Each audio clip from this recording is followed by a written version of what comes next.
High views, village cooking channel 28.8 million subscribers అంటే 2,88,00,000 మంది. వాళ్ళు నాకు తెలిసినందుకు ఎటువంటి యాడ్ తీసుకురా, నాకు ఇన్స్పిరేషన్ వాళ్ళే, బట్ వాళ్ళకి మస్తు పైసలు వస్తాయి. 2024లో వాళ్ళకి వచ్చిన డబ్బే 10 కోట్ల రూపాయలు. మనకి ఇంకా అప్పుల్లోనే ఉన్నా. Okay, let it be. Ads అయితే తీసుకోవాలని అనుకుంటున్నాను, కానీ మంచి యాడ్స్ రావట్లా. సరే చూద్దాం. మీ నుంచి కూడా నేను యాడ్స్ అడగవచ్చు, బట్ ఆ నెంబర్ ఇచ్చి యాడ్స్ కోసం ఫోన్లు చేసి మన వల్ల అవ్వదని చెప్పి సైలెంట్ అయ్యాను. సరే, విషయం ఏంటి? Village cooking channel. Periya Thambi ఓ పెద్ద ఆయన, మంచి వంటగాడు. చుట్టుపక్కల ఊళ్ళల్లో ఫంక్షన్లకి వాటికి వీటికి ఈయన ఫుడ్ సప్లై, క్యాటరింగ్ కూడా. వీళ్ళు పుదుకొట్టాయి, రామాపురం జిల్లాకి పక్కన అనుకోండి. ఓకే, తమిళనాడులో సౌత్లో ఉంటుంది. ఈ పుదుకొట్టాయి జిల్లాలో ఒక చిన్న పల్లెటూరు. ఈ పెరియ తంబికి సంబంధించి ఈ వంటలు ఇవన్నీ చూస్తున్నప్పుడు ఎల్లారు వాంగ్యా ఆల్వేస్ వెల్కమ్స్ యూ అని something like that, English Tamil mix చేసి చెప్తా ఉంటారు. అండ్ ఆయన యొక్క హావభావాలు, ఆయన యొక్క స్టైలు డిఫరెంట్గా ఉంటే వాళ్ళ మనవళ్ళు వచ్చేసి గమనించేసి తాత ఛానల్ పెడదాం అన్నారు. అలా విలేజ్ కుకింగ్ ఛానల్ ఒకటి పెట్టారు. పల్లెటూరులో వంటలు ఎలా ఏంటి మొదట అనుకునే అంత సక్సెస్ కాల. కరోనా సమయం వచ్చింది చూసారా, దూసుకెళ్ళిపోయింది ఆ సమయంలో. అండ్ వీళ్ళేంటి, సోషల్ రెస్పాన్సిబిలిటీ అన్నట్టు బల్క్లో ఎక్కువ మొత్తంలో వండుతారు. అక్కడ వాళ్ళు సాపడంగా సంథింగ్ అయితే ఉంటాయి, లేనిపోయి నేను ఎందుకంటే ప్రయోగించడం, ఆ తినేటప్పుడు ఎక్స్ప్రెషన్స్ అవన్నీ ఇచ్చిస్తూ ఆ వండిన దానిలో కొంత తింటారు. రిమైనింగ్ వచ్చేసి నియర్ బై ఉన్నటువంటి అనాథాశ్రమాలు, వృద్ధాశ్రమాలు, స్కూల్ పిల్లలు లైక్ ఈవేలో ఆ వండింది మళ్ళీ డిస్ట్రిబ్యూట్ చేస్తారు. యాడ్లు తీసుకోరు, వండింది మళ్ళీ డిస్ట్రిబ్యూట్ చేస్తున్నారు. పక్క పల్లెటూరు వాతావరణంలో చాలా ప్రొఫెషనల్గా తీస్తున్నారు. అది కూడా రెడ్ కెమెరా సమ్మేదో అండి, హై ఎండ్ కెమెరా. అది ఆ కెమెరా కాస్ట్ అరౌండ్ 50 లక్షలు అంత ఉంటుంది అంట. అంత హై ఎండ్ కెమెరా వాడుతూ ఫుల్ క్లారిటీ విజువల్స్, ఎడిటింగ్ కూడా అసలు ఎక్కడ కూడా మనకి గ్యాప్ వచ్చిన ఫీలింగ్ ఏమి రాదు. అన్ని టకటక చేసుకుంటున్నట్టు ఉండేది. అంటే మొత్తం కూడా ఒక 3 అవర్స్ మొత్తం వంట ప్రోగ్రామ్ నడిచింది అనుకుంటే, మనకు వచ్చేసి వాళ్ళు 10 నిమిషాలు 15 నిమిషాలు 2 నిమిషాలు పెడతారు. ఆ 10-20 నిమిషాలు ఇదంతా అయిపోయిందని ఫీలింగ్ మనకు వచ్చేసింది. ఆ రోజు ఎడిటింగ్ కూడా ఉండేది. వాళ్ళు ఎడిటింగ్ పక్కా ఉంటుంది, కెమెరా వచ్చేసి సూపర్ అసలు క్వాలిటీ. అండ్ వీళ్ళు వచ్చేసి వాళ్ళకి వచ్చిన పనేనా సూపర్గా చేసుకుంటా పోతున్నారు. ఇది ఎంతవరకు వెళ్ళిందంటే, రాహుల్ గాంధీ వచ్చి వీళ్ళకి ప్రమోషన్ ఇవ్వడం కాదు, ఆయనకి ప్రమోషన్ ఇచ్చుకున్నాడు. అయినా సరే వీళ్ళు దాన్ని ప్రమోషన్ ఏం చేయకుండా నార్మల్గా పెట్టేశారు. ఈవెన్ మొన్న జైలర్ మూవీనా ఏదో సినిమా రీసెంట్గా వచ్చినట్లోనే యూట్యూబ్ తాత వండుతున్నాడని తినుకో అని చెప్పేసి పంపిస్తాడు. అలా ఫేమస్ అయ్యాడు. ఈవెన్ కరోనా సమయంలో గవర్నమెంట్ కొంత ఫండ్ కూడా ఇచ్చారు, వీళ్ళు వచ్చిన డబ్బులు బాగా వస్తున్నాయి కదా అని చెప్పేసి. అంటే వీళ్ళకి మెయిన్ ఇంటెన్షన్ మన సంకల్పం గొప్పదైతే ఓకేనా, ఈ రోజు కాకపోతే రేపైతే ఎల్లుండైనా ఏదో ఒక రోజు ఒక టర్నింగ్ పాయింట్ అనేది వచ్చేది.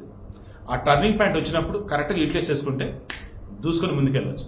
ఈ విలేజ్ కుకింగ్ ఛానల్ ఎన్ని కోట్ల మందికి ఇన్స్పిరేషన్ నిలిచిందంటే, కొన్ని వందల మంది అన్ని ఛానల్స్ పెట్టుకున్నారు ఇదే పేరుతో డిఫరెంట్గా. ఆల్మోస్ట్ అందులో చాలా మంది సక్సెస్ అయిపోయారు. వీళ్ళైతే ఒక బ్రాండ్ క్రియేట్ చేశారు, ముందు వచ్చినారు కాబట్టి అలా నిలబడిపోయారు. ఫస్ట్ ఆల్వేస్ బెస్ట్ అన్నట్టు. ఇక నేను చెప్తున్నది, మీలో చాలా మంది యూట్యూబ్ ఛానల్స్ పెట్టాలి, డబ్బు సంపాదించాలని ఉంటున్నారు. మళ్ళీ చెప్తాను, మీరు ఎంత బెస్ట్ కంటెంట్ ఇస్తున్నా వెళ్ళట్లేదు అన్నప్పుడు క్రియేటివిటీ యూజ్ చేస్తారా, బర్నింగ్ ఇష్యూస్ ఏదైనా ఉన్నప్పుడు ఆ టాపిక్ తీసుకుంటారా, అది టచ్ చేస్తూ మీరు ఇవ్వచ్చు. రిమైండింగ్ కాకుండా మీది ఎందుకు చూడాలన్నప్పుడు ఆ కొత్తదనం ఏంటన్నది మీకు అనిపించి ఆ వెళ్ళి పెట్టండి. ఎక్కువ డబ్బులు పెట్టేసి స్టూడియోలు పెట్టి ఎక్కువ డబ్బులు పెట్టి వాళ్ళకి చెప్పి ప్రమోషన్ ఇప్పించి ఇటువంటి పిచ్చి పనులు చేయకండి. కంటెంట్ అని నమ్ముకోండి, మిగతా కన్నా భిన్నంగా మీరు ఇవ్వండి.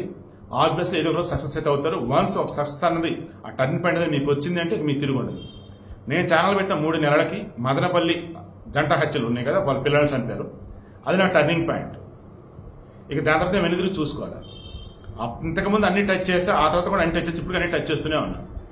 బట్ ఇప్పటికీ నేనైతే నిజంగా ఆ చనిపోయిన 2 పిల్లలకి దండం పెట్టుకుంటా. అండ్ ఆ బ్రతుకున్న 2 ఎవరైతున్నారో పద్మజ, పురుషోత్తమ, అప్పుడేదో మానసిక వైకల్యం కూడా అలా ఉన్నారు, ఇప్పుడు వాళ్ళు బాగున్నారు మనస్ఫూర్తి కోరుకుంటూ ఉన్నారు. సో నేను చెప్పి మీకు కూడా అదే, ఎప్పుడు ఒక టర్నింగ్ పాయింట్ అనేది వస్తుంది. మీన్ వైల్ కరెక్ట్ వేలో మీరు వెళ్ళండి. అలా అని చెప్పి డబ్బులు ఎక్కువగా పెట్టుకోవద్దు. సో హై ఎండ్ కెమెరాలు, హై ఎండ్ ఎడిటింగ్లు అద్దెని కూడా వద్దు. సింపుల్గానే చేసుకుంటూ వెళ్ళండి. బోర్డ్ అండ్ ట్విట్టర్స్ మీకు దొరుకుతూనే ఉంటాయి. వాళ్ళని వీళ్ళని నమ్మి ప్రమోషన్ చేయమని చెప్పేసి డబ్బులు ఇవ్వటాలు, వాళ్ళు చెప్పే వినటాలు ఇటువంటి కూడా చేయకండి. అండ్ దయచేసి ఎప్పుడు కూడా ఎక్కడ కూడా మీ పర్సనల్ థింగ్స్ షేర్ చేయకండి. ఫోటోలు కానీ పాస్వర్డ్స్ ఇవ్వటం కానీ ఇటువంటి కూడా చేయొద్దు. Be careful, okay? ఎందుకంటే మన దగ్గరే మొన్న మధ్య నేను లైవ్ పెట్టాను మార్నింగ్. ఆ సమయంలో ఒకడు వచ్చాడు, బ్రో నీకు రెవెన్యూ ఎంత వస్తుంది బ్రో, సబ్స్క్రైబర్స్ ఎంతమంది అదని చెప్పుకుంటున్నాడు. వాడికి 6 లక్షల మంది సబ్స్క్రైబర్స్ అన్నాడు. 6 లక్షల మంది సబ్స్క్రైబర్స్ ఉన్నాడు, లాంగ్వేజ్ ఎంత దరిద్రం ఉండిద్ది అని చెప్పేసి అనుకున్న మూమెంట్లో ఆ లైవ్లోనే మన దగ్గర ఒక సబ్స్క్రైబర్ వచ్చేసి, సార్ వాడు తేడాగా ఉన్నాడు, ముందు బ్లాక్ చేయండి అన్నాడు. ఏంటని చెప్పేసి లైవ్లో అయిపోయిన తర్వాత క్రాస్ ముందు అది పేరు గుర్తుంచుకొని అయ్యాక చెక్ చేశాను. వాడికి 6.5 లక్షల మంది సబ్స్క్రైబర్స్ ఉన్నారు. వీడియోలు వచ్చేసి 3-4 వీడియోలు ఉన్నాయి. అంటే ఏంటి, ఎవరిదో ఛానల్ వీడియో హ్యాక్ చేయడం కావచ్చు, ప్రమోషన్ చేసేస్తానో సంథింగ్ ఏదో చెప్పేసి వీడు తీసేస్తున్నాడు. వీడి టెక్నిక్ కొంచెం నాలెడ్జ్ ఉన్నాడు, అదైతే నాకు అర్థమైంది. ఎడిటింగ్ తెలిసినాడు, రిమైనింగ్ ఏదో అలా ఎవరి ఛానల్ పట్టేసుకున్నాడు. సో అలా మీ ఛానల్ వేరే చేతిలోకి వెళ్ళిపోతుంది. సో పాస్వర్డ్లు ఇవ్వకండి. ఒకవేళ ఇచ్చిన దానికి మీ ఫోన్ నెంబర్లు అన్ని కరెక్ట్గా ఇచ్చుకోండి. ఒకవేళ అవతల పాస్వర్డ్ మార్చాలి అనుకున్నా మీకు ఓటీపీలు రావటము, మీకు వస్తేనే ఆతో మీరు యాక్సెస్ చేయడం ఇలా ఉండిద్ది అనమాట. అంతిమంగా ఈ వీడియోకి మెయిన్ ఇంటెన్షన్ ఏంటంటే, యూట్యూబ్ ఛానల్ పెట్టాలి, డబ్బు సంపాదించాలని కోరుకునటం వేరు, డెడికేషన్ ఉండటం వేరు, అండ్ మిగతా వాళ్ళకి భిన్నంగా మన కంటెంట్ ఉండటం వేరు. అన్ని కలిసి వచ్చినప్పుడు ఒక టర్నింగ్ పాయింట్ అనేది వచ్చింది, అప్పుడు దాన్ని కరెక్ట్గా యూటిలైజ్ చేసుకోవటం వేరు. ఇవన్నీ చెప్దాన్ని ఈ వీడియో ఇస్తున్నా. అని మరలా చెప్తున్నా, యాడ్స్ తీసుకోవాలని నాకు ఉంది, కానీ ఏ యాడ్స్ అయితే సమాజాన్ని తప్పుదో పట్టిస్తున్నాయో అటువంటి ఒక్క యాడ్ నేను ఇచ్చినా నాకున్న పేరంతా పోయింది. అందుకే చాలా జాగ్రత్తగా ఆలోచించి మరి ఏ యాడ్ తీసుకోవాలి, ఏ యాడ్ తీసుకోవాలని చెప్పేసి ఆలోచిస్తున్నా. మీరు గనక యాడ్స్ ఎవరైనా అనుకుంటే మన ఛానల్లో KSPVOICE@gmail.com దానికి అప్రోచ్ అవ్వండి. ప్రొఫెషనల్గా ఉండి అన్ని కరెక్ట్గా కనుకుంటే ఫస్ట్ యాడ్ కేటస్ ఛానల్లో మీదే అవ్వచ్చు.